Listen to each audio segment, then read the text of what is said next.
John Titor was a name widely used during the years 2000 and 2001 on many electronic bulletin boards.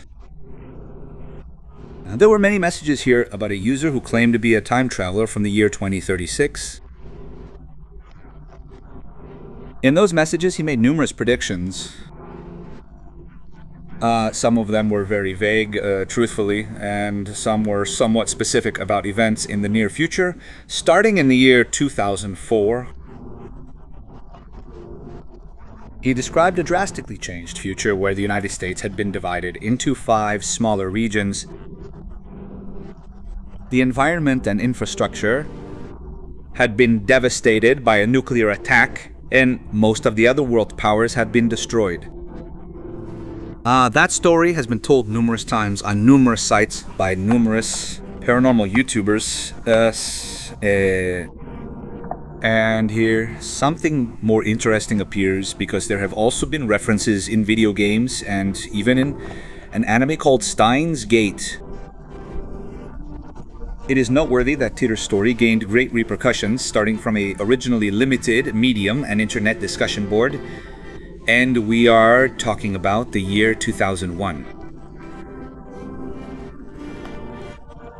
A 2009 investigation concluded that Titor was likely the creation of Larry Haber, a lawyer from Florida, along with his brother John Rick Haber, who was a computer scientist. But let's look at more details of the John Titor story below. The first message appeared on the Time Travel Institute forums on November 2, 2000 under the username timetravel_o. Back then, his messages had nothing to do with future events, and the name John Titor was not yet being used.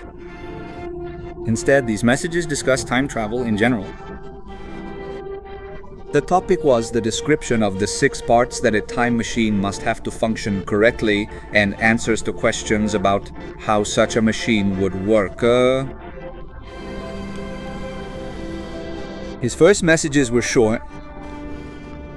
Very soon, Time Travel said he was a traveler from the future and began to describe his time in his messages.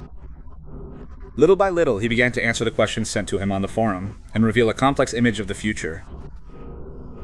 Although many of his messages talk about the state of the world in the future, Titor also answered questions from the forum and through IRC Internet Relay Chat. He also posted images that he claimed were of his time device or its manual. Likewise, he spoke about some events. In one of his first messages, he said that the discovery that will allow for time travel technology will happen in a year or so in 2001, when CERN has its offices investigate the matter. The name John Titor was not introduced until January 2001, when Time Travel started writing messages on Art Bell's BBS forums, which required a name or pseudonym for each account, so that is why they did it. Titor's messages ended in late March 2001. Some of the conversation threads were deleted, but the information was saved because the participants recorded it on their hard drives. Later, it was added to a site about Titor's time travel and his predictions. Around 2003, several websites began to reproduce Titor's messages, modifying certain details. Not all of them had references to the original posting dates. On numerous occasions, Titor sent comments that seemed to be word of mouth. When asked about why his images were of low quality, he said he was not a photographer. And when asked if Titor was his real name, he replied that it was a real name. In his online messages, Titor claimed to be an American soldier from the year 2036, commissioned in Tampa in Hillsborough County, Florida, who was assigned to a government time travel project where he was supposedly assigned the mission to return to the year 1975 and obtain an IBM 5100 computer to use, as he said, on various legacy computer programs in the year 2036 with Unix 2038 timeout error code problems. The IBM 5100 is compatible with the APL and basic programming languages. Titor was selected specifically for this mission because, he claims, his paternal grandfather was part of the team that assembled and developed the IBM 5100. Titor also said that he would make a stop in the year 2000 for personal reasons, and these were to collect some lost photographs in the Civil War and to visit his family, whom he spoke about very often. Titor also said that he spent a few months alerting anyone who would listen about the dangers of Creutzfeldt-Jakob disease transmitted through bovine products and the possibility of a civil war within the United States. When a subscribed user asked him about that, Titor also expressed his interest in unexplained mysteries like UFOs, and that in his time, according to him, they remained unexplained. Titor suggested that UFOs and extraterrestrial visitors could be time travelers from a distant future who possessed machines superior to the one he had. Titor described his time machine on many occasions. In his first messages, he describes it as a stationary mass time displacement unit powered by two rotating positive singularities producing a standard triple sinusoidal field. In his first messages, he was even more explicit, saying it contained the following: two magnetic containers for dual microsingularities and an electron injection manifold to alter the mass and gravity of the microsingularities. A cooling and X-ray venting system, gravity sensors, or a variable gravity lock, 4 main cesium clocks, and 3 main computers. Those were the elements he described. According to his messages, this apparatus was installed in the back of a 1967 Chevrolet Corvette and later moved to a 1987 four-wheel drive truck. Titor shared several scans of the C204 time displacement unit manual with diagrams and schematics, and posted some photographs of the device installed in the car. Later, he said the Everett Wheeler model of quantum physics was the correct one. This model, known as the many worlds interpretation, posits that any possible outcome of a quantum decision actually occurs in a separate parallel universe. Titor also claimed that this is why the grandfather paradox should not occur following the logic of the argument. Titor could kill the grandfather of another John Titor in a different timeline than his own, and thus he himself would not be affected, according to Titor's own words. And, well, here I would like to pause and stop to analyze what he proposes as the main elements of his time machine. He says 2 magnetic containers for dual micro-singularities, but I hope that in his manual it was actually explained what exactly these dual microsingularities are, because I understand this is an apparatus. We can understand what a singularity is in physics, but within a device, what exactly is this singularity? In space, a singularity is a space-time where the rules of quantum physics no longer apply, others would apply, because it is a space where space-time itself is distorted by a very, very intense gravity like that of a black hole. Now, in these singularities, usually any mass that enters is torn apart. Now, how did he manage to build those dual singularities? What exactly do these dual singularities do? Then he says an electron injection manifold to alter the mass and gravity of the microsingularities. Alter the mass. What does he mean by altering the mass of the microsingularities? X-ray venting system. Now we are adding more and more components. We already have the microsingularities, we already have the electron injection manifold, and now we also have a cooler. Now it has gravity sensors, or a variable gravity lock. These gravity sensors, what kind of gravity are they sensing? Why would you want to sense gravity? 4 main cesium clocks, 3 main computers, and now add to these 3 main computers that they will also require their own cooling system. The big question, the million-dollar question: how does it manage to supply power to all these devices? From what he says, I mean, I know about electronics, but even so, I can't imagine what these devices are. Now, for those of you who don't know about electronics, do you really imagine what this is? Do you manage to have an idea of what this is like? I managed to sort of try to understand and reconcile all of this, but I tell you the following. Every device needs to be energized. And from what I understand, devices that can alter space-time require a large amount of energy. Let's assume that we are going to make a ship to travel in space, and we are going to travel from Earth to Proxima Centauri. We need a large amount of energy to distort space-time and open a portal and have this portal serve to introduce ourselves to space-time and open a portal and have this portal serve to introduce ourselves there. And at the same time that the machine that we are, or the ship in which we are traveling, does not travel, but is shifting. That is what he says, that the car does not travel, but is shifting. But even if the car does not turn it on and does not roll, you need a large amount of energy to energize the dual microsingularities, the electron injection distributor, which that, believe me, requires a large amount of energy. How does it manage to supply power? Does it do it with fuel? With fuel, gasoline, with diesel, with firewood? Where to get all this amount of energy from? Now, to do it in space with this ship I'm telling you about, we would need more or less a tenth of the sun's energy. Here we would require less because it is a smaller device, and I suppose it is more compact and all that, right?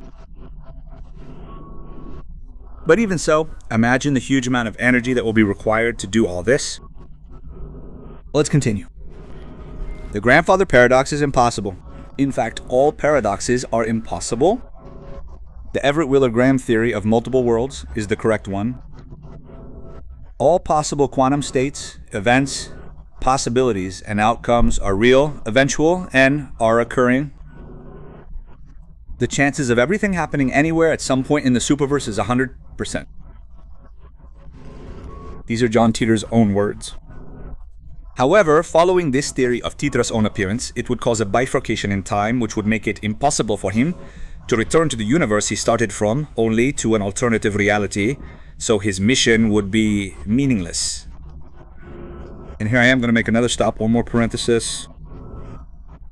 That is also what I have always noticed in time travel movies. When you, let's say, travel to an alternate reality, so to speak, how is it possible that you can return to your correct reality? If you are creating multiple universes, now you say, I'm not just going as an observer. In physics, it is known that this is practically impossible. The observer, no matter how minimal the interaction, always has it. The interaction can never be zero, and there will always be an interaction, and you will always alter your object of study. So when in time travel movies, they return to their normal time, to their proper time, my question has always been, like, how are you sure that you return to your proper time if you yourself are proposing that different realities exist? So that is a paradox that they create for themselves, right? Most likely, if this theory of multiple universes exists, you are going to get lost. I mean, when you leave your reality, it is unlikely that you can return to it. These so-called gravity sensors he has, unless that's what he means, that you are tracking gravity, but it doesn't convince me. It doesn't convince me. No, it makes no sense. A gravity sensor to, like, detect your reality or go about detecting alternate realities? I don't know, but let's continue. Titor's closest prediction was that of an upcoming civil war within the United States, having to do with order and civil rights. He described how everything started in 2004, with civil unrest surrounding the 2004 US presidential election. He characterized this civil conflict as having a Waker-type event again and again until everything gets worse and would be at everyone's doorstep and erupt by 2008.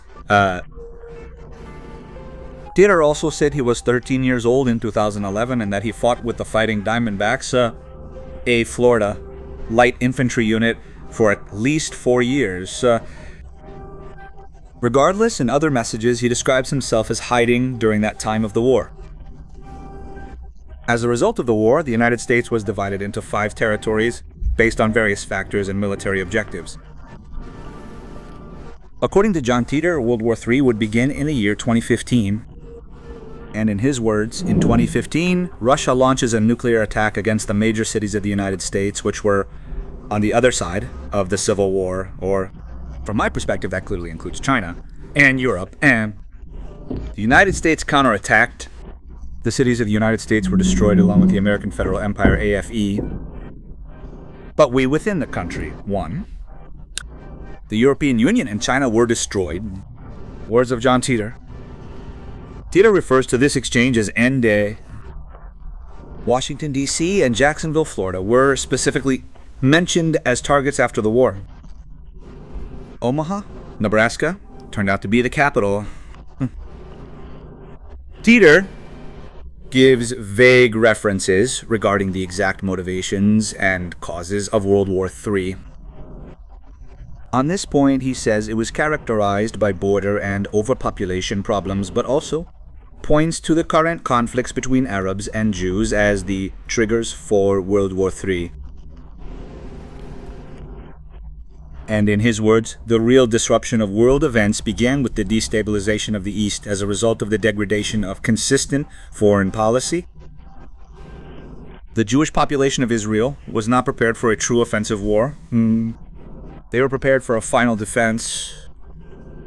Asking the West for help for Israel was what gave its neighbors the confidence to attack. The final defensive resort for Israel and its offensive Arab neighbors was the use of weapons of mass destruction. In the grand scheme of things, the Middle East war is part of what is coming, not the cause.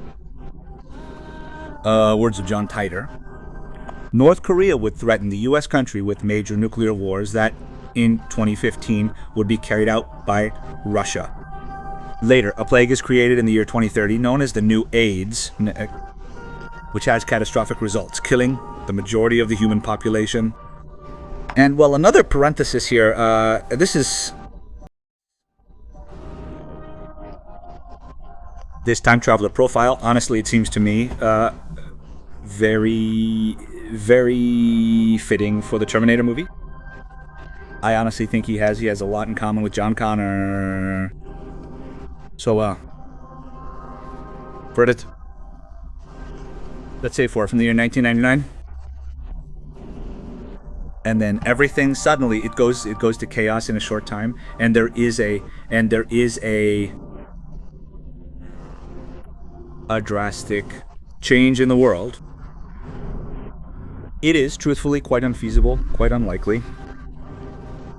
We have seen many wars, and all of this does not happen in a short time. So the truth is, he describes a future, or rather a future in those times of 1999 and the year 2000, a future that is very catastrophic, too drastic to happen in a short time. I think it would need more time. I mean, if there was a war, at least let 30 years pass, and then John Titor is born. But he is born immediately. I mean, he is born during the war, but everything is already destroyed. Everything is very, very, very deteriorated, and it is a post-apocalyptic future that is way too drastic. I think it is based on the movie Terminator, but that is my opinion. Let's continue. His messages were received with skepticism when they were posted, but it was impossible to prove in advance that they couldn't happen because Titor said the multiverse interpretation was the correct one, which means that this trip was from a parallel universe and things could happen differently than how he predicted. His claims were unfalsifiable. If something didn't happen, it was simply because this universe had already changed a lot compared to his. This interpretation has the problem that it makes it impossible to return to the same starting multiverse, since any small change, like the trip itself, would cause a divergence and move to a different multiverse. What I was telling you, taking another parenthesis, what I was telling you a moment ago, based on this multiverse theory, remembering, for example, the Avengers movie, when the Avengers wanted to correct everything Thanos did, the truth was, when they started traveling, each to different universes, it was very difficult for them all to gather back in the same universe, and they invented their time GPS, which seems like complete stupidity to me. Really, I mean, based on their own theory, this makes no sense. Let's continue. Another one of Titor's early claims was that CERN would discover the foundations of time travel around 2001 with the creation of micro-black holes, a year and a half after his departure. This event did not occur. An article appeared around the time Titor had predicted about the possibility that CERN could create micro-black holes, which was a recurring topic also attributed to Fermilab and Brookhaven on several occasions. This was taken by some as evidence of his claim, but those events did not occur either.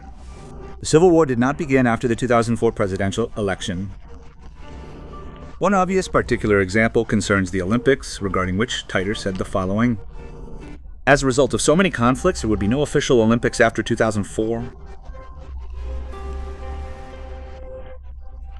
The appearance of the 2006 Winter Olympics refutes what he said, but regardless, there are those who argue that Titor may or may not have been referring exclusively to the Summer Olympics. The successful holding of the 2008 Summer Olympics clearly refutes Titor's prediction, although the website, johntitor.com, pointed out that the controversies that occurred during the opening ceremony, such as the singer Lin Miaoki using a track instead of actually singing, or that the fireworks were computer simulated, and the many restrictions on the press in general, and even deceptions, suggest that the entire Olympics were fake. Finally, the 2012 Summer Olympics and the 2016 Rio Games were held successfully. Nor has the nuclear attack or the Civil War in the United States occurred. In the context of the demonstration image provided by John Titor, the laser pointer being curved reveals the obvious inconsistency that objects near the light do not appear distorted. The window frame visible in the background, for example, should appear distorted in the proximity of the large gravitational gradient, but it does not. Some have speculated that the laser beam is actually a fiber optic cable. Titor said he was sent back to obtain an IBM 5100 because it could translate various types of computer code. According to IBM engineer Bob Duke, Titor's claim regarding the IBM 5100 being remotely known to emulate and correct mainframe systems is correct. His supporters say this information was not public at the time Titor made his claim, and, furthermore, Titor himself said that this feature was discovered in the year 2036 when Unix, being the source behind all operating systems running on local infrastructures and with other computational tasks, was 2 years away from being unable to function anymore due to 32-bit pointer limitations. But regardless, the emulation capabilities were widely known in the industry and discussed in depth in numerous publications dealing with the IBM 5100 and microprogrammable code in general. References to this fact were available on the internet since 1999 and predated Titor's messages. This is an obscure piece of trivia, and in any case, it indicates that whoever made these messages was specifically knowledgeable about this machine, or at least had an interest in retro computing. On the page allcomputers.net, one can read the following. Apparently, APL was a difficult task for IBM to accomplish with the 5100 interpreter. So instead, they wrote an emulation program to run the APL version from the S360 mainframe. The 5100 is like an IBM S360 desktop mainframe that only ran an APL. That is the side note. Numerous comments have pointed out the striking similarities between Titor's story and Pat Frank's classic post-apocalyptic science fiction novel, Alas, Babylon. Babylon takes place in a small Florida town just before and after a nuclear war and describes the struggle to survive as a family after the catastrophe. In the book, the protagonist lives in the mythical town of Fort Repose, while Titor said he lived at the fort formerly known as the University of Florida. A deeper look at the messages shows certain inconsistencies within the story. For example, in some of Titor's messages, he says that money is still widely used along with credit cards, despite the fact that he previously stated central banks ceased to exist. Of course, he doesn't rule out the possibility that private currencies existed, right? In other messages, he talks about and speculates that the current dollar is still in use, but that this would be after the federal government was reorganized and, according to his story, would make this currency potentially worthless. In almost all cases, he said he had obtained a basic education at the University of Florida, but in others, he said he was self-taught, meaning he had contradictions. Other problems with the story include inconsistencies regarding Titor's comments. His first appearance may not have been in the year 2000, but in the summer of 1998 through 2 faxes sent to Art Bell's radio show, Coast to Coast AM. He started sending his online messages about the Y2K problem, noting January 1st of the year 2000, which came and went without problems. Yet, in the 1998 faxes to Art Bell, he said Y2K was a disaster. According to his claims, many people froze while trying to flee to warmer climates, and the government tried to stay in power through martial law. In his online story, he claimed that part of his mission was to prevent the next war by changing history. And even during October 2000, a month before he started sending his messages, he appeared on an IRC forum from England. In the chat logs responding to the user Yariesa asking if the future he predicted could be changed, he said, "It is too late. I just wish things didn't happen the way they are going to happen." The Italian television show Voyager, Confini della Conoscenza, aired an episode about the John Titor story on May 19, 2008. Mike Lynch, the private investigator hired by the show to look into the case, found that there are no records in the past of any John Titor or the Titor family. However, he did identify a group called the John Titor Foundation, a for-profit company formed on September 16, 2003, that has no office, and whose address is that of a rented P.O. Box A. In 2009, a report by John Haxon from the website Hoax Hunter named Larry Haber, a Florida lawyer, as the executive director of the foundation and the possible creator of the John Titor legend along with his brother John Haber. In 2018, multimedia artist Joseph Matheny, creator of the alternate reality game Ong's Hat, said that he worked as a consultant for the anonymous people responsible for the legend. Regarding John Titor, he said that it is a story that was created as a literary experiment by people who were observing what I was doing with Ong's Hat, and these people wanted to do something like that. I was a consultant on the program, but it wasn't mine. Those were the words of this gentleman. And, well, my final comments. This is a story that, as a work of fiction, is very good, but as you get to know it and read it, or as it is told to you, many questions start to arise. So, this idea of doing this came to me while watching my channel Paranormal Charlatan Favorito. And I do this as entertainment, but I always keep in mind that this is just that, just entertainment. Now, it would be nice if people saw it that way, but I don't think they do. Bull. There's actually a Venezuelan channel from a Venezuelan woman that honestly I don't follow. I don't like it, but she tries to do science and has many followers, or rather she does science and treats these people like charlatans, right? And she clearly tells them that they are a danger. She says this is not entertainment, it is a danger. I don't see it that way. I see it only as entertainment, but unfortunately, I do realize, reviewing messages, I realized that 98, 99% of people, maybe even more, believe in this. I mean, they don't believe this is entertainment. Maybe just 1%, 2%, or even less. They do see it as a fictional story or entertainment. Now, you can start to wonder. Just ask yourself, when he talks about these singularities, my first question is, how do you power them? Now, I heard a story, not the one I just told you, but another story on a paranormal channel, one of my favorite charlatan paranormal channels, where he says they traveled. They took trips that lasted hours. They said they traveled for hours, and then they describe how they felt. That they felt heavy, that they felt very hot, and blah, blah, blah. And this. And that, right? But they never, ever say or explain how they get that Corvette or that truck with the device mounted on it to run. I mean, do they turn on the device or the vehicle and the vehicle starts moving? Or do they just turn it on and it stays static and they start moving? They start sliding through time? Now, they put a lot of emphasis on this gravitational sensor. Gravitational sensor? Exactly.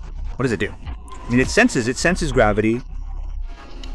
But exactly, what is the motive? What is the function of this sensor? Gravity of what? Gravity of what? No, I don't understand. So it's like, I think it's cooler. The time GPS, right? And even then, it's nonsense, eh? The important thing, boys and girls, or ladies and gentlemen, listening to me, how do they manage to power that machine for hours? For hours. When having it on for 5 minutes might just use up all the energy in the United States. So how does that machine do it? Where does it get that energy from? From gasoline? From a flux capacitor? Or where from? Where from? At least in Back to the Future, they do explain that it has a nuclear reactor, and that's where they get the energy. Where from?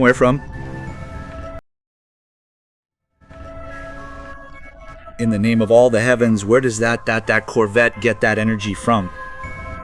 Just with that question you destroy the gentleman's entire theory. Besides, you start to analyze the inconsistencies. Why? Why is an IBM machine so important for decoding things when they have such an advanced future that they invented a time machine? Why don't they create another programming language that does the same thing as the IBM one? I'll leave you with that, guys, but let's look at this as entertainment. I think there is a great responsibility for all of us when we tell something, right? And the other thing is that this, ultimately, from this we could perhaps interpret that certain anomalies that have been happening lately, like certain these experiments have failed for humanity, like the Hadron Collider that they turned off recently. To tell you the truth, I haven't taken the task of investigating why they turned it off. They must have a reason, the reason why they turned it off, but honestly, I don't think it was because of these failures, for example, that they discovered it distorted time, and that there were anomalies in our reality, and that they were causing space-time interferences, and that they were merging realities, and that is why many stories have been distorted, have been changed, have been altered, and that is why some remember one thing and others remember another thing. It happened to me recently that I saw a movie that I supposedly had seen, and the truth is I already saw it, and the story seemed different to me. It was a case, I don't remember what the movie is called, but it is a movie with this girl, Halle Berry, where she works in a psychiatric hospital. Honestly, I remembered it differently. I remembered that the character of Robert Downey Jr. was bad, but in this version that I saw, he was good. But it's also that when I saw it many years ago. I mean, honestly, our mind plays games with us over the years. You start to try to remember something, and you start to fill in those gaps that you no longer remember well, and you start to fill them in with your imagination. So let's not fall into that. It is very unlikely that if they discovered that the Hadron Collider was altering reality, and that it was that you could travel to a reality, or that it would open portals in time, simply and plainly they weren't going to turn it off.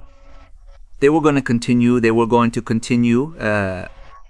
and the human is the stupidest being on this planet.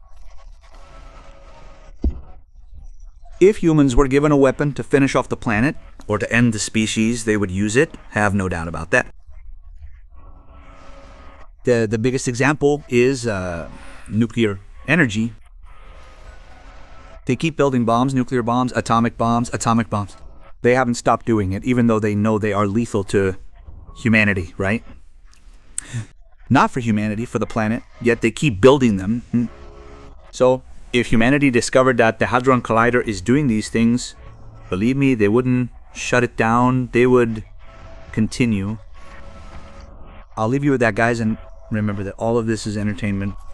I hope you were entertained.